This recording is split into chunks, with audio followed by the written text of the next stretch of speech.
I watched as the guys from facilities hauled my belongings out of the corner office on the 20th floor. The cardboard boxes were stacked in the hallway, like cheap tombstones. My coffee mug, the ficus I'd kept alive for 3 years, the whiteboard plastered with project timelines, all of it was jammed carelessly into the boxes without even a layer of bubble wrap. A branch of the ficus had snapped, hanging limply over the cardboard edge. "Mr. Cole, could you move aside?" Kevin from facilities pushed a flatbed cart toward me, wearing that standard issue look of corporate apology. "Ms. Sterling said this needs to be cleared out before the end of the day." I didn't move. Through the glass wall, I could see the new intern inside the office. 22 years old, fresh out of college, the high-potential talent Victoria Sterling had personally recruited from an Ivy League school.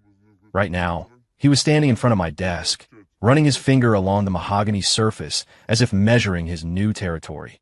"That's my seat," I said. My voice was calm, which surprised even me. Kevin gave an awkward laugh. "Ms. Sterling said that Caleb, the intern, needs a private space for his project. You're temporarily moving to a cubicle in Zone B." Zone B, the furthest corner of the open plan floor, back-to-back with the printers and the break room. That area was usually reserved for probationary hires. I turned and walked toward the elevators. The hallway was long, carpeted in dark gray that swallowed the sound of footsteps. The doors to the offices on either side were closed, but I knew everyone inside was listening. Marcus from marketing, Director Lee from tech, Sarah from finance. They were probably all pressed against their doors, peering through the blinds to watch the public execution. The elevator doors opened. I stepped in and hit the button for the top floor. Victoria's office was on the 28th. The entire floor was her domain. During the 30-second ascent, I looked at my reflection in the polished steel doors. 35 years old. The fine lines around my eyes were souvenirs from consecutive all-nighters, pulling together proposals. My hair was meticulously groomed. I'd even straightened my tie before leaving the apartment this morning because I was supposed to present the second-half strategic plan to Victoria today. What a joke. The doors opened. Victoria's assistant, Jessica, saw me and immediately stood up. "Mr. Cole, Ms. Sterling is." I know she's in.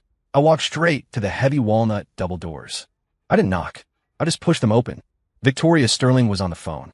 She had her back to the door, standing in front of the floor-to-ceiling windows.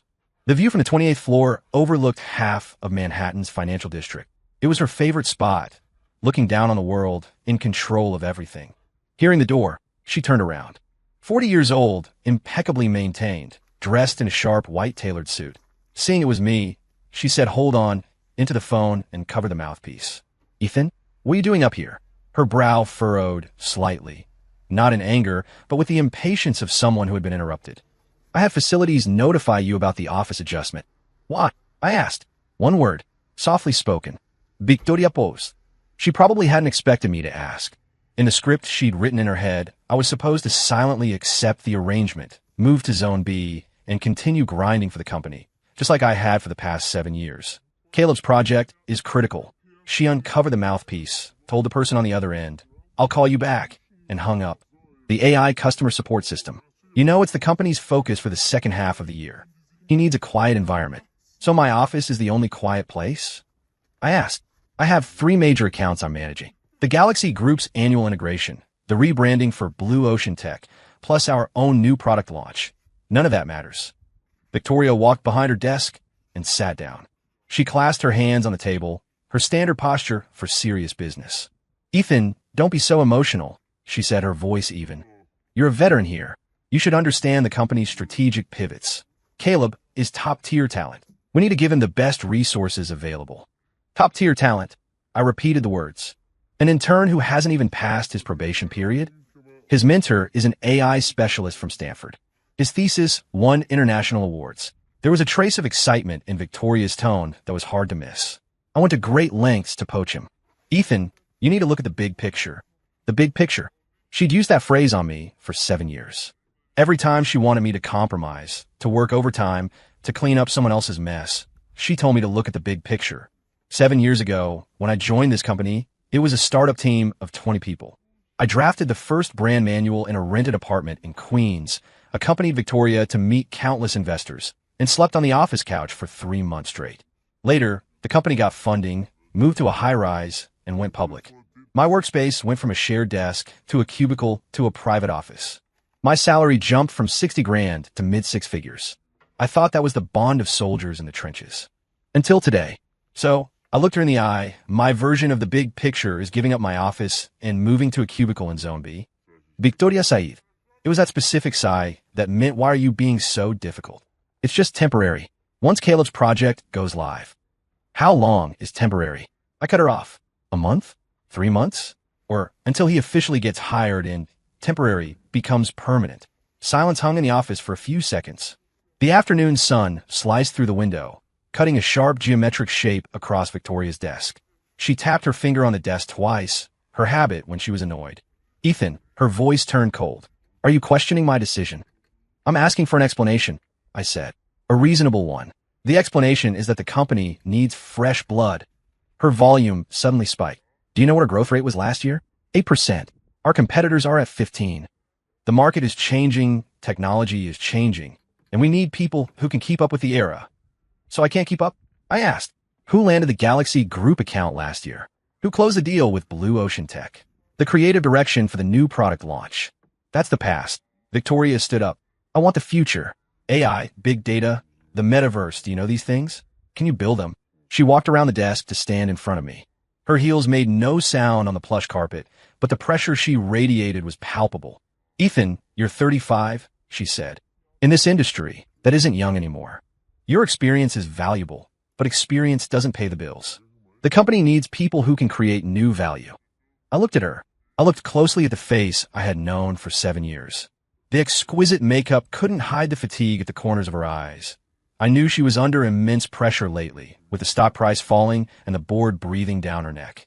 But I never thought she would use this method to relieve that pressure, sacrificing the dignity of a loyal veteran to curry favor with a newcomer who might, just might, bring a turnaround. So, I said slowly, in your eyes, I no longer have any value. I didn't say that. Victoria looked away. I'm just making the arrangement that is most beneficial for the company. You can still run your project from Zone B. Your salary and benefits remain unchanged. Benefits remain unchanged? I laughed. Victoria, do you think I care about the paycheck? She fell silent again. This time the silence lasted longer. The clouds outside drifted, shifting the patch of light from her desk to the sleeve of her suit. On her wrist was a Patek Philippe, the gift I had given her when the company successfully went public last year. The diamonds on the dial glittered in the sun. Then what do you care about? She finally asked. Respect, I said. 7 years. I thought it would buy me at least a little respect. Victoria's lips parted. For a fleeting second, I thought she might say something, an apology, an explanation, even some fake comfort. But she didn't. She simply turned and walked back behind her desk, sitting down again. Facilities leaves at 5:30, she said. Get the move done before then. Your new desk is ready. I stood there. I watched as she picked up the phone and started dialing, calling back the person she'd hung up on earlier.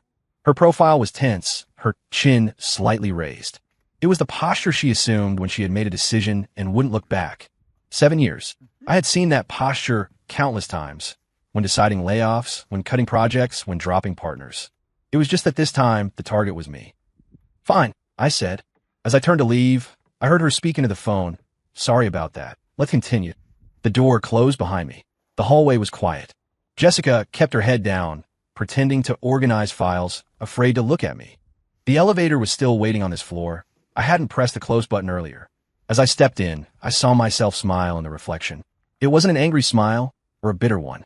It was the smile of someone who finally saw things clearly. The elevator descended to the 20th floor and stopped.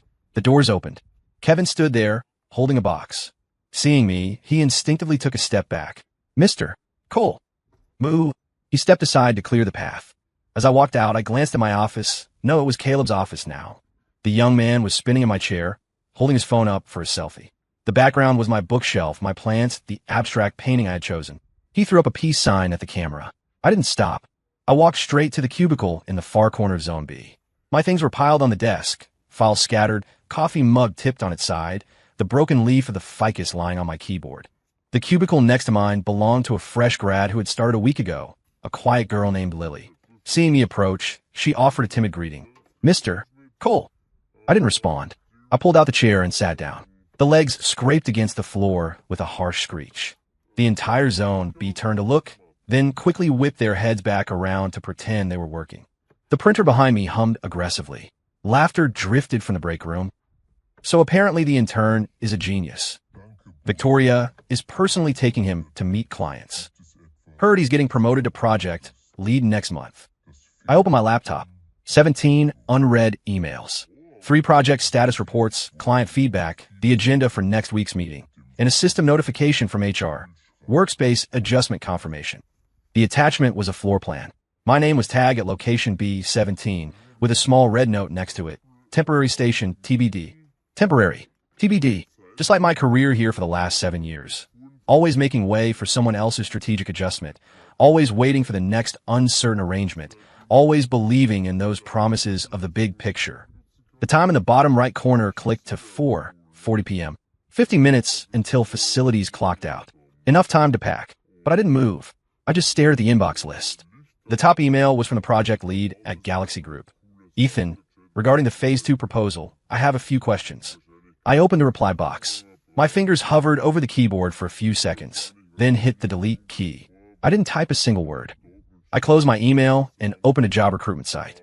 I didn't need to search. The first recommendation on the homepage was Apex Dynamics seeks Chief Strategy Officer, competitive package. Apex Dynamics, our biggest competitor. The company that had snatched at least 5 major accounts from us in the last 3 years. Their CEO was Julian Blackwood, 38 years old, founded the company 6 years ago, went public 3 years ago, named Industry Person of the Year last year. I had met him twice. Once at a summit where he gave the keynote. Once at a bidding war where his team won the project with a proposal 10% under my budget. Victoria had cursed the whole ride back. Blackwood is a lunatic. He doesn't understand the rules of the industry. But that lunatic's market cap was now 5 times ours. I clicked on the job posting. The requirements listed 10 points. 5 years of management experience, successful leadership of major brand projects, familiarity with AI and digital marketing trends. I matched every single one. At the bottom of the page was an Apply Now button. Next to it, the counter showed 243 applicants. My mouse cursor hovered over that button. 3 seconds, 5 seconds, 10 seconds. The printer whirred again, spitting out a stack of documents. Lily, the girl next to me, stood up to grab them. As she passed my desk, she accidentally bumped into my cardboard box. The top folder slid off and spilled across the floor. It was the draft proposal I had created for the new product launch, something I'd pulled 3 all-nighters to finish. The papers scattered around my feet. The cover page landed face up, project lead. Ethan Cole report to President Victoria Sterling date, June 15th, 2023. Today was June 17th. 2 days ago, when I sent this draft to her, she had replied on Slack with a curt, received. Thanks. No comments, no feedback, not even a thumbs up emoji. I thought she was just busy. Now I knew. She simply didn't care. As I bent down to pick up the papers, my phone buzzed. The caller ID flashed on the screen, Julian Blackwood. Not an assistant. Not HR. The man himself. I watched the name flash 3 times, then pressed answer. Ethan. The voice on the other end was deeper and steadier than I remembered. This is Julian Blackwood. I didn't speak. I heard you moved to offices today, he said. From a private suite on the 20th floor to the corner of Zone B. News traveled fast. There are no secrets in this industry. So, I asked. Julian chuckled softly on the other end. So, I wanted to ask if you'd be interested in coming to see Apex. Outside the window, the sun began to set. Orange light slashed through the glass, gilding the messy pile of documents at my feet. The printer was still whirring. The chatter from the break room continued. And on the phone, the man I had once considered my nemesis said, I happen to have an empty office. 28th floor, floor-to-ceiling windows, overlooks the entire river. I gripped the phone tighter. My knuckles turned white. The silence on the line lasted about 5 seconds. In those 5 seconds, my gaze shifted from the scattered files to the sunset sinking into the Hudson, then back to the flashing name on the screen, Julian Blackwood. The timing was too precise to be a coincidence. How did you know? My voice was calm, calmer than I expected. Julian didn't answer directly. I heard the faint rustle of paper, then the click of a fountain pen being set down on a solid wood desk. Ethan, he said, the Project Star bid 3 years ago. Do you remember it? How could I forget? That was the first major project Victoria took on after becoming president, and the first time I led a team independently. We prepared for 3 months. Pricing, technical specs, post-service, we polished every detail. In the end, we lost to Apex Dynamics for a simple reason. Their quote was 8% lower. I remember, I said, you undercut us with cost pricing. Not cost pricing, Julian corrected. Strategic loss. We lost $2 million on that project, but we secured a 3-year service contract. He paused. I read your proposal 7 times, especially the 3rd section on digital integration strategy. That was the only part that made my team stay up all night rewriting our own plan. The printer spat out another stack of paper. Lily hurried past, carefully stepping around the mess on my side. So, when I heard Victoria moved you to share a cubicle with an intern, Julian's voice carried no emotion. I felt she might not fully understand the card she's holding. I picked up the last page. Squatting on the floor, I straightened the document on my knee. The sunset hit it from the side, creating a sharp line of light and shadow. I flipped to page 7. Next to the paragraph where I'd made red notes about AI marketing scenarios, the margin was blank. Victoria hadn't even read this far. Mr. Blackwood. I stood up and walked to the window. You're kicking someone when they're down. A low laugh came through the phone. Business is a battlefield, Ethan. A good general not only knows how to fight, but knows how to seize a fleeting opportunity. He paused. It's 6:10 p.m. If you're willing, I can have my driver wait downstairs. In 20 minutes, the coffee machine on the 28th floor of Apex will be brewing the first cup of the evening. I looked toward the other end of the office. Victoria's door was still closed, light seeping through the blinds. She had a dinner reservation with the intern tonight. I'd heard her inviting him in the break room at noon. I need to think about it, I said. Of course, Julian answered quickly. But let me remind you, Apex is launching Project Dawn next Monday. It's the direct competitor to the new product your company is releasing next quarter. He paused deliberately. If you come, you can lead it. If you don't. He didn't finish the sentence. The implication was clear enough. After hanging up, I placed the phone on the desk and slowly started packing the cardboard box. Files accumulated over 5 years, trophies, framed photos. At the very bottom lay a yellowing appointment letter. Ethan Cole appointed as Deputy Director of Marketing. Victoria had handed it to me 5 years ago, her eyes shining. Ethan, let's build this company together. I put the letter back at the bottom of the box. Then I opened my laptop email. A half-written resignation letter lay in the drafts folder, the cursor blinking after Dear Ms. Sterling. The sound of heels clicking on the floor approached. I quickly closed the email tab. When I looked up, Victoria was standing by my cubicle. She had changed into a light gray skirt suit, her makeup retouched to magazine cover perfection. Still here? She asked, glancing at the box by my feet. Packing, I said. She nodded, her gaze landing on the open proposal on my desk. That proposal. She reached out and flipped 2 pages. Put a pin in it for now. Next week, the intern will take over some of the basic work. You could spend some time mentoring him. Mentoring? I repeated the word. You mean I'm no longer leading the project? Victoria frowned slightly. Not leading, just delegating. Ethan, you need to learn how to manage a team. I have managed teams, I said, keeping my voice level. 3 years ago, the marketing department had 12 people. Now it's 37. Last year, performance grew by 40%. That's the past. Impatience leaked into her tone. The company needs fresh blood, new thinking. Do you understand? I looked into her eyes. Once, I had seen appreciation there. Trust. The camaraderie of battle. Now, there was only corporate detachment.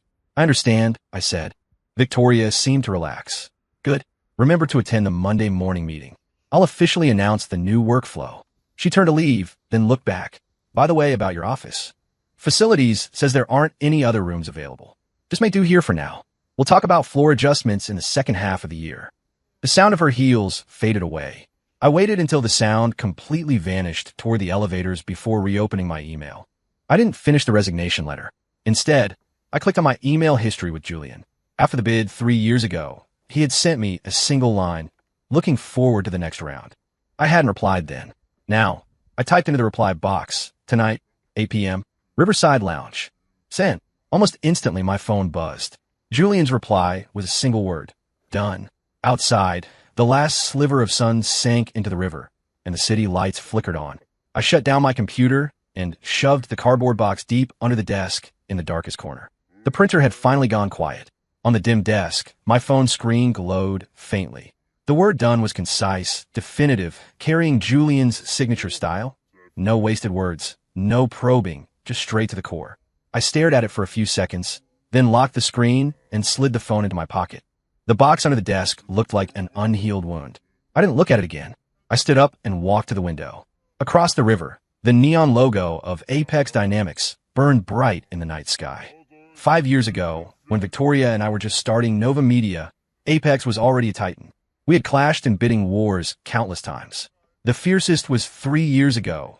We used a razor-thin, almost reckless margin to snatch a major client from their jaws. At the celebration dinner, a tipsy Victoria had grabbed my arm and said, "Ethan, we are the best partners." That was when Julian had sent that email. Less a sore loser's complaint, more an acknowledgement of a worthy opponent. And now, I was going to meet him. The office lights suddenly snapped off, leaving only the eerie green glow of the exit signs. Facilities was punctual as always. I walked back to my desk in the gloom, took one last look at the cubicle where I'd spent 5 years, coffee stains on the desk, maybe a few pens in the drawer. Then I turned and walked to the elevator. The descent pulled slightly at my stomach. The numbers flashed like a countdown. When the doors opened, the lobby was empty. The receptionist was gone. Only old Joe, the security guard, was dozing in his chair. Hearing footsteps, he looked up groggily. "Mr. Cole? Leaving late?" "Yeah." I nodded. "Hey, I heard. About your office." Joe looked awkward, his face showing a clumsy sympathy. News really did travel fast. "It's fine," I interrupted, forcing a smile. "Just a restructuring." I walked out of the building. The early autumn wind carried the damp scent of the river. I hailed a cab. "Riverside Lounge." The driver grunted, and we merged into the stream of traffic. I leaned back, watching the city blur past. I had fought for this city alongside Victoria for 5 years. Every landmark held a memory of overtime, a roadshow, a celebration. But now, those memories were fading fast, becoming static on a background. My phone buzzed. A text from Victoria. Efficient, unquestionable. Send me the preview materials for Monday's meeting. I had admin email you the seating chart for the intern. Check it and let me know if anything needs coordinating. No greeting. No mention of the office incident. As if it were a trivial administrative task, like changing a toner cartridge. I hovered my finger over the screen, then didn't reply. Instead, I opened the chat with Julian. His profile picture was a deep night sky, starless. I typed, "I'll be on time." He replied instantly. Third table by the window. The Riverside Lounge was an institution, famous for its view of the skyline. Smooth jazz played softly. The lighting was low. I spotted Julian immediately. He looked sharper than he had 3 years ago. Dark shirt, no tie, sleeves rolled up. He was staring at the river, his profile severe in the dim light. Hearing me approach, he turned. "Ethan." His voice was low but commanded attention. "Seat." A waiter appeared with water. "Long time," I said. 3 years and 4 months, Julian said precisely. "You haven't changed much. Neither have you." I paused. "Except you win more often now." The corner of his mouth twitched. Maybe a smile. "Just business. Nova has had strong momentum." He pivoted. "But recently, you seem to have hit a bottleneck." His intel was good. Nova had lost 2 major bids in the first half of the year, and internal morale was shaky. "Every company has ups and downs," I deflected. "Fluctuation is normal." Julian leaned forward, elbows on the table, fingers steepled. "The key is how the captain handles it. Do they cut off the arm to save the body? Or," he paused, "do they tear down the mast and forget which beam is holding up the roof?" The metaphor pricked me. "You didn't ask to meet just to catch up," I said. "Nova's situation is clear to me. This afternoon, I was told to give up my office for an intern. The core project I've run for 3 years is being partitioned for him to practice on." I kept my tone flat. Julian listened without shock or pity, just focused intensity. "Victoria feels I need new thinking." Or, I laughed bitterly, "that my thinking is obsolete." "So," Julian said slowly, "you feel marginalized, distrusted, even discarded." The words were sharp. I didn't deny them. "Ethan," Julian lowered his voice. "After I lost you 3 years ago, I studied Nova. I studied you. Your market intuition, strategic resilience, that old school ability to rally a team. Those are rare. I don't believe those things become obsolete in 3 years. Unless what? Unless the captain is panicking and grasping at straws." Julian enunciated every word. "Or she has found her own people she wants to rely on." My stomach dropped. Victoria had been meeting with young overseas consultants frequently. Mysterious management trainees had been appearing. "You're telling me this?" I looked at him, not just as a competitor analysis. Julian smiled. A genuine one this time. "Apex is shifting strategy toward new media integration next year. I need someone who understands content, understands the market, and knows how to lead an army." He paused. "Someone who can build the company with me." He used the exact phrasing from my memory. "You're poaching me," I stated. "I'm inviting you. Title, salary, authority, resources." Everything is negotiable, Julian continued, his gaze sharp. The most important thing is that here, your value will be measured on the correct scale. No one will say you're old because you've worked for 5 years, and no one will ask you to hand over your livelihood for an intern to practice on. The waiter refilled our water. In a brief silence, only the clinking of ice and distant saxophone filled the air. I need time to think, I finally said. Of course. Julian wasn't surprised. But not too much time. Opportunities are fleeting. He checked his phone. Next week, Apex is holding an internal strategy seminar. If you're interested, you can attend as a special consultant. No strings attached. He sent an invite to my phone. Next Tuesday afternoon, after Nova's Monday meeting. Victoria might announce new personnel changes on Monday. I found myself saying, then it's even more necessary for you to come. Julian said meaningfully, come see what new thinking actually looks like. It was near 10 when I left. The wind was colder. I walked along the riverbank. My phone remained silent. No text from Victoria. I stopped at a viewing platform. Across the water, a few lights still burned in the Nova Media building. I used to be one of those lights. Further down, the Apex Tower was ablaze, every window glowing. Your value will be measured on the correct scale. My phone buzzed. A text message from an unsaved number, the intern. It was a photo and a caption. Hi, Mr. Cole. Victoria, let me get familiar with the space. The photo was my emptied office. My shelves cleared, desk covered in neon pink stationery, and a small potted plant. In the corner, my sales trophy, last year's top performer, sat precariously on the windowsill, pushed aside. Then another text. Victoria says you have so much experience. Please guide me in the future. 3. I stared at the neon stationery and the disregarded trophy. My fingers felt stiff in the wind. I slowly raised my hand and opened the invite Julian had sent. Confirm attendance. Apex Dynamics Q4 Strategy Seminar. Closed door. Confirm cancel. My finger hovered over the cold screen. Across the river, Nova's lights and Apex's glow faced off in silence. Confirm. Monday. Nova Media weekly meeting. The tension in the conference room was thick.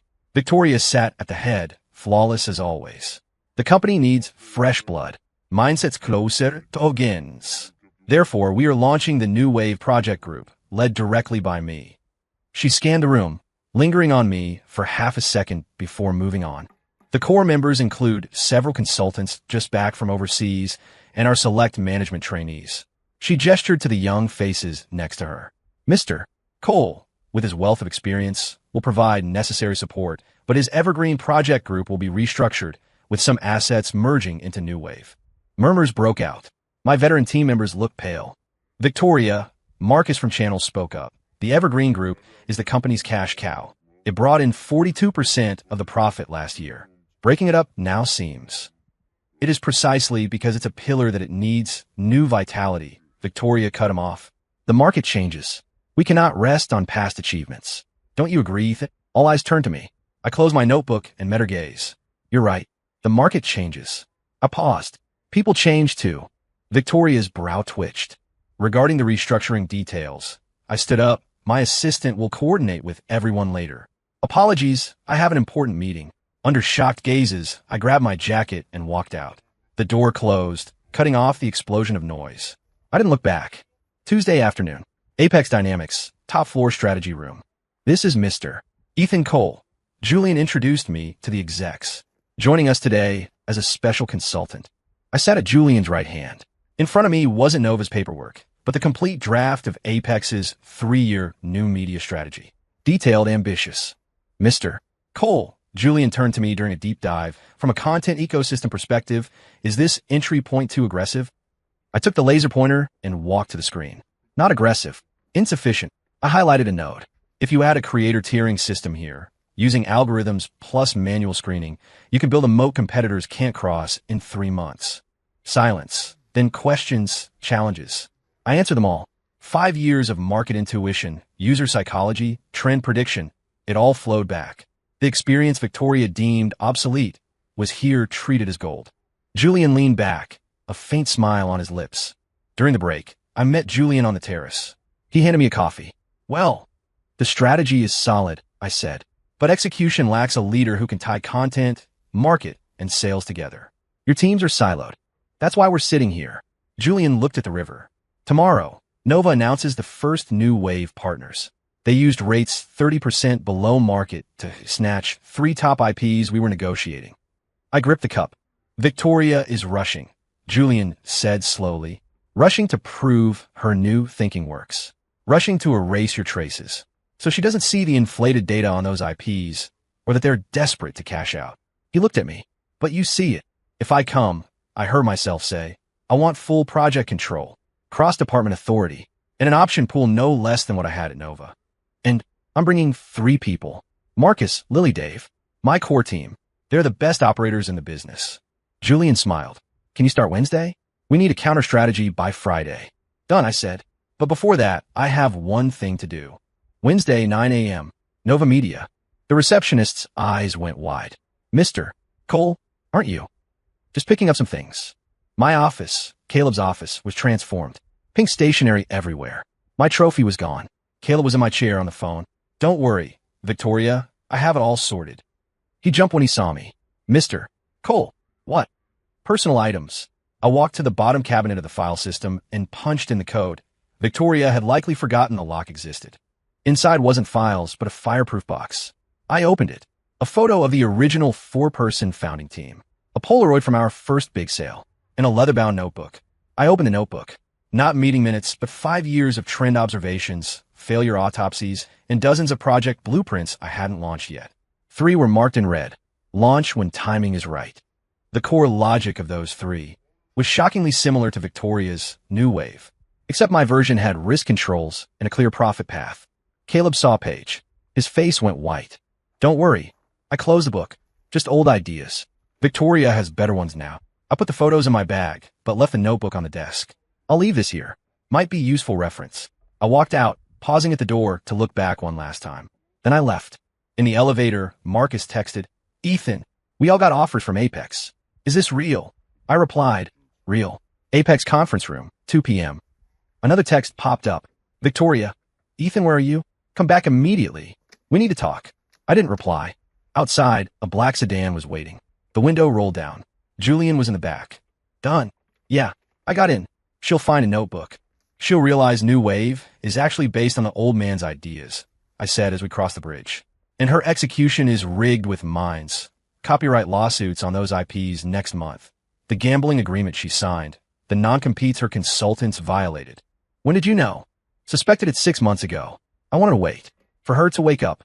And now I'm done waiting. Friday, 3 p.m. Apex press conference. Julian announced the Deep Ecosystem Division, led by me. We announced strategic partnerships with 6 premium IPs. Clean rights, deep integration. At the same time, Nova's New Wave launch was descending into chaos. Reporters grilled Victoria on copyright disputes and risk. On the TV in our office, she looked pale. She rushed it. Marcus shook his head. We don't fight just to fight. I put down my tea. We build good content. Activate Project Lighthouse. Julian walked in. Board approved the budget. 20% more than we asked. He placed a file down. They said they trust professionals to do professional work. 3 months later, the first project of the Deep Ecosystem exploded, not through cash-burning ads, but through solid content. Industry press called it textbook execution. Nova's New Wave collapsed. Lawsuits, debt, the consultants fled. The headlines were brutal. Abandoning veterans for concepts. Nova Media's strategic lost cause. I was in the Apex top floor conference room, planning the next quarter. My phone buzzed. A text from an unknown number. Ethan, can we talk? Victoria.